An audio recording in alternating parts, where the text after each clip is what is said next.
হঠাৎ করে যে এত বড় একটা সারপ্রাইজ পাবো সেটা কখনোই আশা করিনি। যদিও আমাকে বলেছিল যে আজকে তোর জন্য একটা সারপ্রাইজ আছে, তো এই রকম একটা সারপ্রাইজ পাবো সেটা আশাই করিনি। যাই হোক, খুবই ভালো লাগলো। আর একটু মন খারাপও লাগছিল যে আমার ভিডিওতে তো এখনও এত ভিউজ আসে না, তাহলে এটা কি দরকার ছিল? যখন না ভিডিওতে ভিউজ আসবে তখন দিতে পারতে ভালো লাগতো। তো যাই হোক, ও চাই যে আমি ভিডিওটা আরও ভালো কোয়ালিটি করি, তার জন্য একটা গিফট করলো। হ্যালো সবাইকে, আমি জয়িতা জাপান থেকে। আজ রবিবার, এখন সকাল বাজে 8:45 আর আমি কিছুক্ষণ আগেই ঘুম থেকে উঠেছি। যেহেতু রবিবার আজকে ছুটির দিন, তাই একটু লেট করে ঘুম থেকে ওঠা হয়েছে।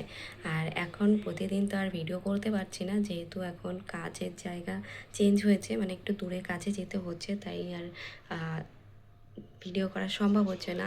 দূরে কাজে যেহেতু যেতে হচ্ছে, সকাল সকাল উঠে কাজে বেরোতে হচ্ছে, আবার লেট করে বাড়িতে আসছি, এই জন্য আর ভিডিও করতে পারছি না, আর তোমাদের সঙ্গে ভিডিও শেয়ারও করতে পারছি না। তো এখন থেকে চেষ্টা করবো ছুটির দিনগুলোতে ভিডিও করার। তো এখনও কিন্তু আমি ফ্রেশও হইনি, তো চলো আগে ফ্রেশ হয়ে নিই।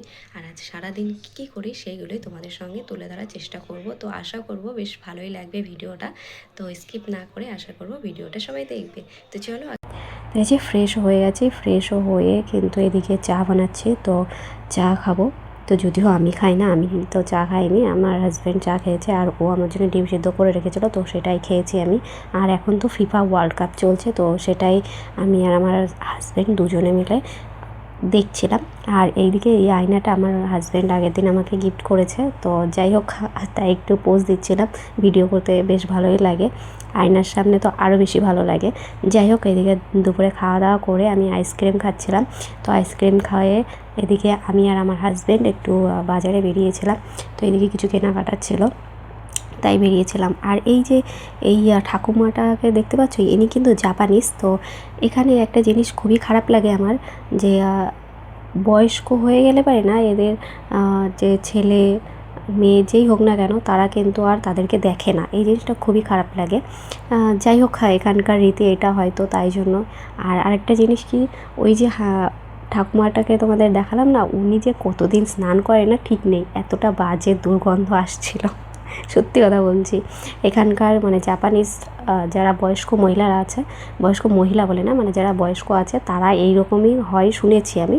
তো আজকে নিজেই সেটা দেখলাম, তো এতটা বাজে গন্ধ বেরোচ্ছিলো কী বলবো। যাই হোক, ওখান থেকে কিন্তু বাজার করা হয়ে গেছে, বাজার থেকে তো চলে এসেছি।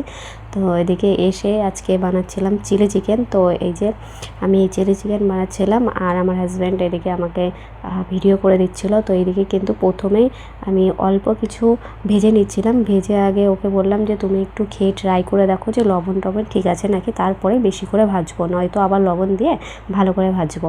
তো এইদিকে ও খেয়ে বললো না ঠিকই আছে, তাই আমিও বললাম চলো তাহলে ঠিক যখন আছে তাহলে ভালো করেই ভেজে নিই। তাই এদিকে কিন্তু আমি অ্যাফ্রনটা নিয়ে নিচ্ছিলাম, যদিও আমার খেয়াল ছিল না। আমার হাজব্যান্ডই আমাকে বললো যে অ্যাফ্রনটা নিয়ে নাও, তাহলে গায়ে তেল লাগবে না। তো রান্না করতে গেলে আমার মাঝে মধ্যে মনেই থাকে না যে ওটা গায়ে পরে নেব, একটুও খেয়াল থাকে না। যাই হোক, এইদিকে কিন্তু আমার পকোড়াগুলো, মানে মাংসের যে পকোড়া সেইগুলো কিন্তু ভাজা প্রায় শেষের দিকে। তার মধ্যে কিন্তু আমার হাজব্যান্ড একটা গিফট আমাকে দিল। তো ও কিন্তু আগের দিনই বলেছিল যে কালকে তুই আমাকে চিলি চিকেন করে খাওয়াবি, তোর জন্য একটা গিফট আছে। আমি বললাম কী গিফট? না বললে আমার চিলি চিকেন কিন্তু ভালো হবে না রান্না। তো বললো তুই আগে আমাকে চিলি চিকেন করে খাওয়াবি, তারপরেই তোকে গিফটটা দেবো। তো কখন জানি না ও এই জিনিসটা অর্ডার করেছিল। তো এইদিকে কিন্তু অর্ডারটা দিয়ে গেছে, মানে আমি যখন রান্না করছিলাম সেই সময়ই দিয়ে গেল অর্ডারটা। ও রিসিভ করে এদিকে আমাকে এটা দিল। আর ও একটা অর্ডার ছিল, ওর ছিল। তো আমি জানি হয়তো ওর অর্ডারটাই দিতে এসেছে, ও মোজা অর্ডার করেছিল, আমি যে ওটাই দিতে এসেছে। তো এইটা দেখে আমার সত্যি খুবই খারাপ লাগছিলো নিজের কাছে, কারণ মানে এটা একটা মাইক। যারা ভিডিও করো তো অনেকেই কম বেশি জানো যে এটা ভয়েস ওভার দিতে খুবই কাজে লাগে, যদিও এখন আমি সেটাতেই ভয়েস ওভার দিচ্ছি। আর আমার কেন খারাপ লাগছিলো, খারাপটা এই জন্যই লাগছিলো যে আমার ভিডিওতে তেমন ভিউজই নেই, তারপরেও এত দামি একটা জিনিস আমাকে গিফট করলো যে তুই ভিডিও কর, আমি তোর পাশে আছি, তুই ভিডিওটা করবি কন্টিনিউ। এত ব্যস্ততার মধ্যে কিন্তু আমার ভিডিও করা হয়ে ওঠে না।